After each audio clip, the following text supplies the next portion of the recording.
اعوذ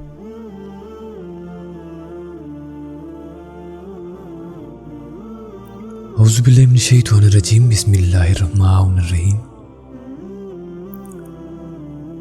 علامہ مجلسی نے بہار الانوار میں باب حضرت امام سجاد علیہ السلام کے مکارم الاخلاق میں تحریر کیا ہے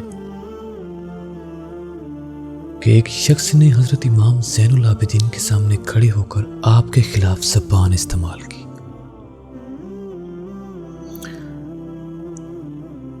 آپ علیہ السلام نے اس سے کچھ نہ فرمایا۔ جب اس کی باتیں ختم ہو گئیں اور وہ جانے لگا تو امام نے اپنے اصحاب سے جو وہاں بیٹھے ہوئے تھے ان سے فرمایا، کیا تم لوگوں نے اس شخص کی باتیں سنی؟ میں چاہتا ہوں کہ میرے ساتھ چلو تاکہ دیکھو کہ میں اسے کیسے جواب دیتا ہوں۔ انہوں نے کہا، بہتر ہے۔ اصحاب اس خیال میں تھے کہ امام اسے اس کی باتوں کی مانند جواب دیں گے، لیکن دیکھا کہ امام راہ چلتے ہوئے اس آیت شریفہ کی تلاوت فرما رہے ہیں، پرہیزگار وہ ہیں جو غصے کو پی جاتے ہیں اور لوگوں کو معاف کرنے والے ہیں، اور اللہ احسان کرنے والوں کو دوست رکھتا ہے۔ یہ سن کر ہم سمجھ گئے کہ امام اس سے برابری نہیں چاہتے۔ جب ہم اس شخص کے گھر پہنچ گئے تو امام نے اسے بلند آواز میں بلاتے ہوئے فرمایا، کہو کہ علی ابن الحسین آیا ہے۔ وہ شخص گھر سے نکل آیا، جبکہ اسے امام سے تند و سخت جواب کی توقع تھی۔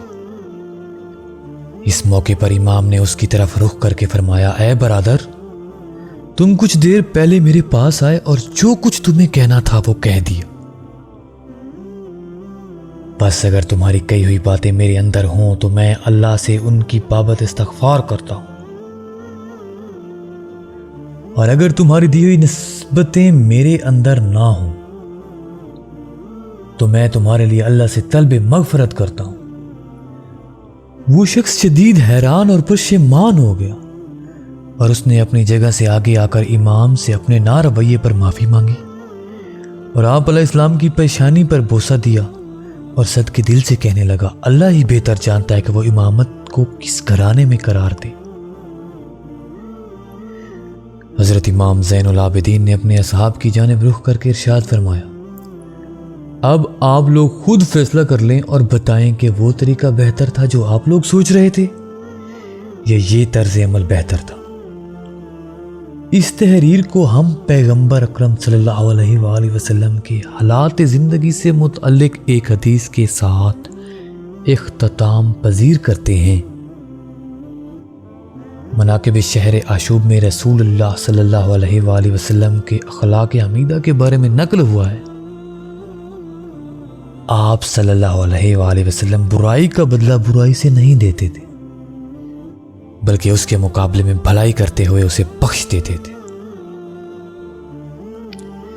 برائی کے بدلے میں برائی کرنا تو آسان ہے، اگر مرد ہو تو برائی کرنے والے کے ساتھ احسان کرو۔